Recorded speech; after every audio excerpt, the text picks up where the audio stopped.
अच्छा जी, previous sessions तक हमने ऑब्जेक्ट ओरिएंटेड के कुछ पिलर्स को डिस्कस किया और पांचों पिलर्स के बाद आज इस सेशंस के अंदर हम कुछ इंपॉर्टेंट कीवर्ड को डिस्कस करेंगे कि सुपर कीवर्ड, स्टैटिक कीवर्ड और फाइनल कीवर्ड क्या है, और थ्योरेटिकली जानने के बाद उसे हम प्रैक्टिकल इंप्लीमेंट भी करेंगे। तो सबसे पहले हम ये समझते हैं कि स्टैटिक कीवर्ड क्या है।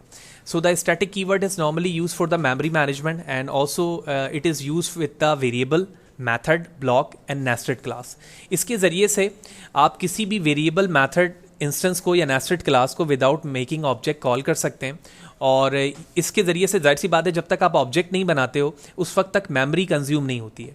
जब हमने ऑब्जेक्ट ओरिएंटेड को स्टार्ट किया तो हमने ये जाना था कि हम जब क्लास बनाते हैं तो उसकी मेमोरी रिजर्व नहीं होती, लेकिन जैसे उसका इंस्टेंस बनाते हैं मेमोरी रिजर्व हो जाती है। तो क्लास का इंस्टेंस बनाए बगैर आप क्या कर रहे हो, क्लास के नाम से उसको कॉल कर ले रहे हो। तो यही वजह है कि फर्स्ट लाइन पे लिखा हुआ है कि mainly use for the memory management. चार तरीकों से, चार जगहों पर इस्तेमाल किया जा सकता है, वेरिएबल्स के नाम के साथ, मैथड के नाम के साथ, ब्लॉक के साथ और नेस्टेड क्लास के साथ। तो ऐसे वेरिएबल जो स्टैटिक है और ऐसा मैथड जो स्टैटिक है उसे स्टैटिक वेरिएबल या स्टैटिक मैथड कहा जाता है। तो अब हम इसे प्रैक्टिकली इंप्लीमेंट करते हैं। तो एक ब्लैंक प्रोजेक्ट है हमारे पास। सबसे पहले इस ब्लैंक प्रोजेक्ट के आउटसाइड पर मेन मैथड के बाहर मैं आकर एक क्लास बनाता हूँ। तो मैंने एक क्लास क्रिएट की, ठीक है, और इस क्लास के अंदर हम सबसे पहले एक वेरिएबल बनाते हैं। तो मैंने एक वेरिएबल क्रिएट किया, स्ट्रिंग नेम, ठीक है। और इस वक्त आप देख रहे हो कि हमारे पास एक वेरिएबल है नेम के नाम से। अब मैं इस वेरिएबल को सिर्फ यहां पर जाकर स्टैटिक कर देता हूं। तो इस वक्त ये वेरिएबल जो कि क्लास ए में मौजूद है एक स्टैटिक वेरिएबल बन गया। अब इस स्टैटिक वेरिएबल को मुझे कॉल करना है, तो कॉल करने के लिए मैं अपनी क्लास का नाम लिखूंगा ए डॉट। तो डॉट प्रेस करते ही आप यहां देख रहे हो मुझे नेम का वेरिएबल मिल रहा है, मैंने इसे कॉल कर लिया। हम जानते हैं कि नेम उस वक्त तक डिस्प्ले नहीं होगा जब तक वो प्रिंट एलन के मैथड के अंदर ना हो। लिहाजा इसको इनक्लोज करने के लिए मैं एस आउट लिखूंगा और इस एस आउट के अंदर मैं अपने इंस्टेंस एंड नेम को कॉल कर लूंगा। That's it. प्रोग्राम एग्जीक्यूट करते हैं and you can easily observe that कि विदाउट मेकिंग ऑब्जेक्ट मैंने अपने वेरिएबल को क्लास ए से यहां पर कॉल कर लिया है। This variable is said to be a static variable. Similarly मैं अपने मैथड को भी स्टैटिक बना सकता हूं। तो इसके लिए मैंने लिखा स्टैटिक पब्लिक वॉइड एबीसी या कॉल मैथड, और हमने यहां लिख दिया एस आउट के जरिए से inside the call static method. That's it. यहां पर जाएंगे, अब मैं डायरेक्टली लिख सकता हूं ए डॉट। देखें ए डॉट जैसे लिखा, कॉल का मैथड भी आ रहा है यहां पर, मैंने इसे कॉल किया और जो भी कॉल मैथड के अंदर चीजें मौजूद हैं उसे यहां पर एक्सेस किया जा सकता है, जैसे कि आप यहां देख रहे हो। सिमिलरली तीसरी जो चीज थी यहां पर आप देख रहे थे ब्लॉक, ठीक है। ब्लॉक से मुराद ये है कि जब आप कर्ली ब्रैकेट क्रिएट करते हो ना, एज लाइक दिस, ठीक है, जब इस चीज को हम हमेशा ब्लॉक कहते हैं, ठीक है। जैसे इफ का ब्लॉक है, एल्स इफ का ब्लॉक है, फॉर लूप का ब्लॉक है, एक्सेट्रा। तो जब आप ब्लॉक क्रिएट करना चाहते हो तो वो भी आप स्टैटिक इस तरह से कर सकते हो जैसे मैंने यहां पर किया। और आप देख रहे हो कि जब मैं प्रोग्राम को रन करता हूं तो आप यहां देख रहे हैं कोई भी यहां पर कंपाइल टाइम या रन टाइम एरर मौजूद नहीं है। ये एक्चुअली ब्लॉक कहलाता है और इस ब्लॉक को मैंने स्टैटिक कर दिया है। अब इस बॉडी के अंदर जो जो चीजें होंगी वो स्टैटिक कीवर्ड की वजह से क्या हो गई, प्रिजर्व हो गई, वहां पर सेव हो गई, ठीक है। चौथी चीज हमारे पास क्या थी, nested class. Nested class static कैसे हो सकती है? देखो मैं एक क्लास बनाता हूं बी के नाम से, ठीक है, बी की क्लास है। इस क्लास के अंदर मैंने एक और क्लास बनाई सी, ठीक है। देखो नेस्टेड क्लास है ना, यहां पर कोई भी फर्क नहीं है यहां पर।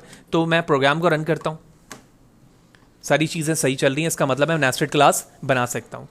अब मैं नेस्टेड क्लास में जो चाइल्ड है ना उसको मैंने स्टैटिक कर दिया। चौथा अप्रोच हो गया ये। अब इस क्लास के जरिए से आप इस स्टैटिक क्लास को एक्सेस कर सकते हो, ठीक है। और अगर आप ये कोशिश करोगे कि आप अपने पेरेंट क्लास को भी स्टैटिक करो तो ये आपको करने नहीं देगा, क्योंकि मॉडिफायर स्टैटिक नॉट अलाउड है, यहां पर आप नहीं कर सकते क्योंकि ये नेस्टेड है। जो चीज टॉप पे मौजूद है वो पेरेंट है। हम अपने चाइल्ड को जो भी इनसाइड पे चीजें मौजूद हैं आप देखते हुए आ रहे हो कि मैं उसको स्टैटिक कर सकता हूं, तो इसी तरह मैं अपने नेस्टेड क्लास को भी स्टैटिक कर सकता हूं। तो ये चार तरीके थे डेफिनेशन के मुताबिक जिनको आप स्टैटिक करके विदाउट मेकिंग ऑब्जेक्ट कॉल कर सकते हो, और जहां जिस जगह पे भी आप उसको यूजफुल मैनर पे इस्तेमाल करना चाहें कर सकते हैं। दूसरा कीवर्ड हमारे पास सुपर कीवर्ड है। तो सुपर कीवर्ड क्या कहता है कि when ever you create the instance of सब क्लास, यानी जब आप अपने सब क्लास का, नेस्टेड क्लास का इंस्टेंस बनाते हैं, and instance of the parent class is created implicitly which is referred by the super reference variable. यानी जब आपने चाइल्ड का बनाया तो वो खुद ब खुद पेरेंट को भी इम्प्लिसिटी कॉल कर रहा होता है। अब इस जावा के सुपर कीवर्ड के जरिए से आप 3 बेहतर अप्रोचेस को इस्तेमाल करते हुए काम करते हैं कि super can be use to refer immediate parent class instant variable, यानी मैं पेरेंट के किसी भी वेरिएबल को चाइल्ड में कॉल कर सकता हूं। सेकंड पे लिखा हुआ है invoke immediate parent class method, parent के मेथड को चाइल्ड पे कॉल कर सकता हूं। इसी तरह super can be use to invoke immediate parent class constructor, parent के कंस्ट्रक्टर को चाइल्ड में कॉल कर सकता हूं। तो सुपर एक ऐसा कीवर्ड है जिसके जरिए से इनहेरिटेंस के फॉर्म पर मैं अपने चाइल्ड पे पेरेंट्स के किसी भी चीज को एक्सेस करके वहां पे यूज कर सकता हूं। तो ये तीनों अप्रोच अभी हम प्रैक्टिकल देखते हैं। तो प्रोजेक्ट पे वापस आते हैं। तो जो एरिया हमारा एक्स्ट्रा है मैं उसे कमेंट कर लेता हूं।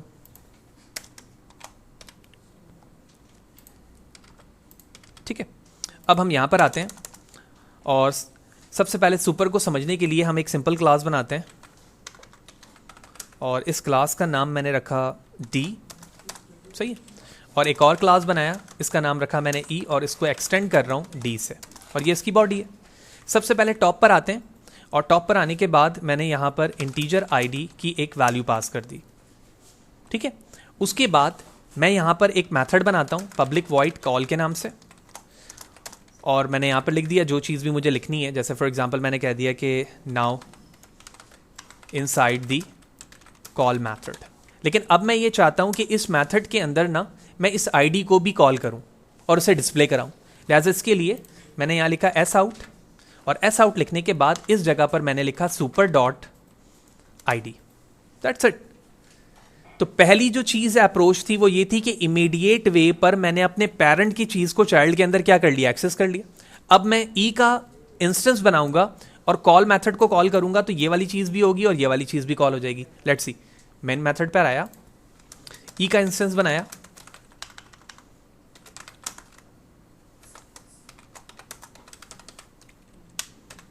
ठीक है, कॉल किया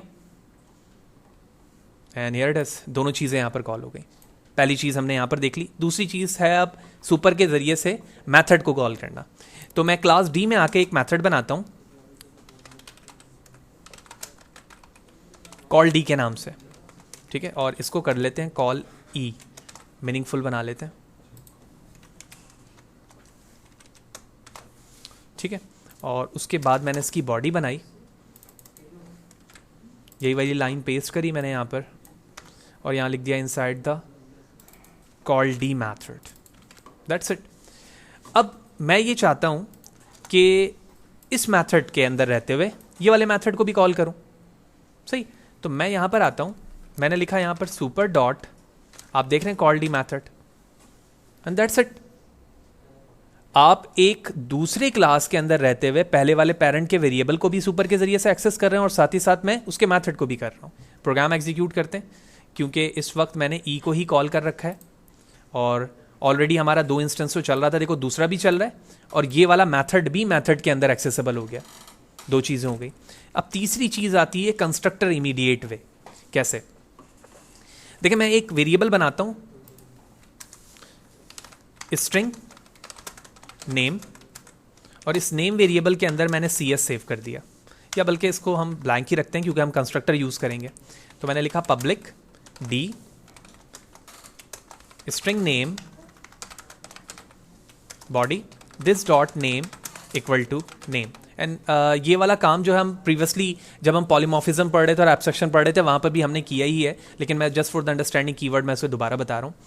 अब मैं इस डी वाले कंस्ट्रक्टर को, ठीक है ना, जो यहाँ पर मौजूद है वो मैं ई में भी एक्सेस करना चाहता हूँ। तो आप देख रहे हो कि जैसे मैंने यहाँ पे कंस्ट्रक्टर बनाया इसने एरर शो कर दिया है और ये कह भी रहा है मैं constructor D in class oops 8D can not be applied to given type required. तो यहाँ पर वो एक्सेस इसलिए नहीं हो रहा है कि जब मैं ई का इंस्टेंस बनाऊंगा और इसे कोशिश करूंगा कॉल करने की तो जाहिर सी बात है मैं उसकी वैल्यू पास नहीं कर पाऊंगा। लिहाजा अब मुझे क्या करना होगा, इस ई के अंदर आने के बाद भी कंस्ट्रक्टर बनाना पड़ेगा मुझे ई के नाम से, लेकिन कॉल मैं किसे करूंगा, उस वेरिएबल नेम को जो ऊपर मौजूद है। तो मैंने कंस्ट्रक्टर बनाया ई का, यहां लिखा मैंने स्ट्रिंग नेम और यहां पे लिखूंगा सुपर नेम। तो जब मैंने यहां पर सुपर नेम लिखा ना तो इसका मतलब ये हुआ कि इस कंस्ट्रक्टर में जो वेरिएबल नेम इस्तेमाल होगा वो नेम इस्तेमाल होगा जो यहां पर मौजूद है।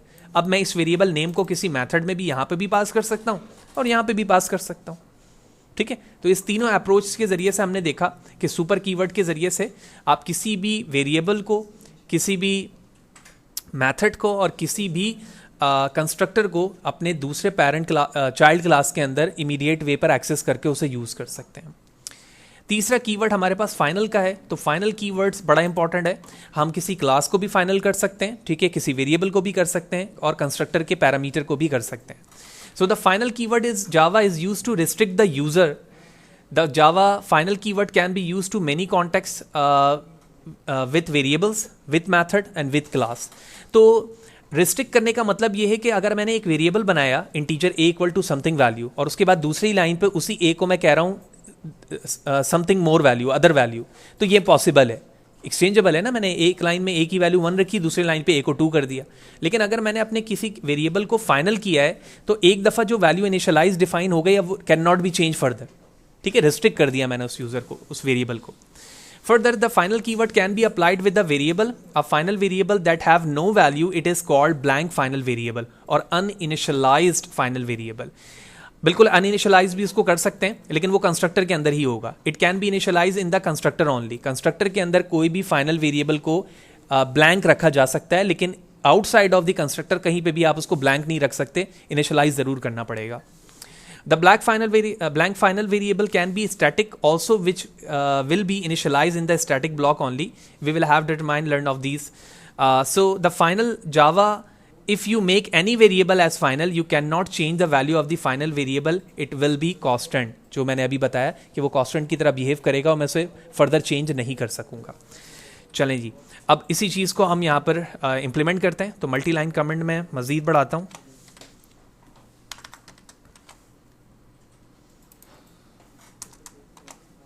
ठीक है, और इसे भी हम कमेंट कर लेते हैं। अब हम यहाँ पर आके फाइनल कीवर्ड को समझने के लिए सबसे पहला काम मेन मेथड में करते हैं। तो सबसे पहले मैं मेन मेथड पे आता हूँ और फाइनल की बेसिक डेफिनेशन को समझते हैं। देखिए, मैंने लिखा इंटीजर a इक्वल टू 12 और फिर मैंने लिखा a इक्वल टू 13 और उसके बाद मैं ऐसा आउट में उसको डिस्प्ले करवा रहा हूँ। बिल्कुल करवा सकता हूँ, ठीक है, इट्स एक्सचेंजेबल नाउ। मैंने डिस्प्ले कराया आउटपुट को, देखें वैल्यू चल रही है। अब मैं क्या करता हूं, इस वेरिएबल को फाइनल कर देता हूं, ठीक है। अब देखें जैसे मैंने फाइनल किया, कह रहा है can not assign a value to a final variable A. अब मैं दोबारा इसे रीअसाइन नहीं कर सकता फाइनल होने की वजह से। पहली चीज ये देख ली हमने। अच्छा जी, इसी तरह से आप उसको स्टैटिक भी कर सकते हो, लेकिन अभी आगे जाकर हम देखेंगे स्टैटिक की डेफिनेशन क्या बन रही है। प्रीवियसली हम स्टैटिक जान चुके हैं। अब फर्दर क्या है, मेथड पे भी कर सकते हैं आप चाहो तो। इसी तरह से इनहेरिट करना चाहो तो आप इनहेरिट भी कर सकते हो। तो अब मैं एक क्लास बनाता हूं, क्लास Z, और इसी तरह से क्लास Y, ठीक है। दो सिंपल क्लास है, दोनों सिंपल क्लास को मैंने यहां पर कर दिया एक्सटेंड, एवरीथिंग इज ओके। अब मैं पहली वाली क्लास को यहां पर कर रहा हूं फाइनल। देखिए, जब पहली वाली क्लास को फाइनल किया गया तो उसमें कोई एरर नहीं है, इसका मतलब मैं अपनी क्लास को फाइनल जरूर कर सकता हूं। लेकिन एक फाइनल क्लास को नॉन फाइनल क्लास से कभी इनहेरिट नहीं किया जा सकता, लेकिन एक नॉन फाइनल क्लास को फाइनल क्लास से जरूर इनहेरिट किया जा सकता है। कैसे? मैं इस फाइनल को यहां से हटाता हूं और यहां पे लगा देता हूं। इट इज पॉसिबल, यानी अगर कोई क्लास फाइनल है तो वो नॉन फाइनल को अपने साथ इनहेरिट कर सकती है। सिंपलेस्ट फाइनल क्लास वहां पर नहीं जा सकती, जो हमने यहां पे देखा। इसी तरह से इनहेरिट की पॉलिसी अपनी जान ली हमने। इसी तरह से अगर आपने किसी मेथड को फाइनल किया है तो आप उसको ओवरराइड नहीं कर सकते, ठीक है। ओवरराइड से क्या मुराद है, जैसे मैं यहां पर आता हूं, मैंने लिखा पब्लिक वॉइड कॉल मेथड और यहां पर मैंने इसको कर दिया फाइनल। सही भाई, इसी पूरे मेथड को मैंने यहां से कॉपी किया, यहां पर पेस्ट किया। ओवरराइड के अंदर हम पढ़ चुके हैं, same number of parameter same value. देखो, जैसे मैंने यहां पर ओवरराइड करने की कोशिश की, कैन नॉट ओवरराइड मेथड। क्यों? क्योंकि यहां पर आपने उसको फाइनल किया है, ठीक है। तो फाइनल वाले मेथड को आप ओवरराइड नहीं कर सकते। मैंने जैसे फाइनल हटाया, एरर चले गए। तो फाइनल मेथड कभी भी ओवरराइड नहीं हो सकते। इसी तरह से ब्लैंक वेरिएबल के हवाले से मैं बता चुका हूं, ऐसे हम ब्लैंक वेरिएबल कहीं नहीं बना सकते, यानी ऐसे फाइनल इंटीजर टी, सही है ना, ऐसे नहीं बनाया जा सकता। ये सिर्फ कंस्ट्रक्टर के अंदर अलाउ है, outside of the constructor method class accessible ऐसा नहीं है। एंड फाइनली और इसी तरह से स्टैटिक पे ही हमने ये देख लिया था कि हम वेरिएबल को चेंज नहीं कर सकते, जो हमने यहाँ पे देखा। तो हमारी क्लास स्टैटिक हो सकती है, इनहेरिट स्टैटिक फाइनल हो सकती है, फाइनल के साथ वो इनहेरिट हो सकती है। मेथड को हम फाइनल करें तो ओवरराइड नहीं कर सकते, और अगर आपने अपने पेरेंट और चाइल्ड दोनों को फाइनल कर लिया तो भी आप उसको इनहेरिट नहीं कर सकते। तो इस तरह से इस सेशन पे ओवरऑल हमने जाना कि ये 3 कीवर्ड्स यानी स्टैटिक, सुपर और फाइनल का क्या किरदार है। और ये अक्सर फ्रिक्वेंटली आस इंटरव्यू में भी क्वेश्चन है कि ये तीनों कीवर्ड्स क्या हैं। आइदर ये C++ पे भी मौजूद हैं, जावा पे भी मौजूद हैं और C# पे भी मौजूद हैं, जो हमने इस सेशन पे किया। अब कुछ टॉपिक्स जावा में रह गए हैं जो एडवांस टॉपिक हैं, तो जैसे जैसे हम आगे जाएंगे तो उन चीज़ों को डिस्कस करेंगे फर्दर।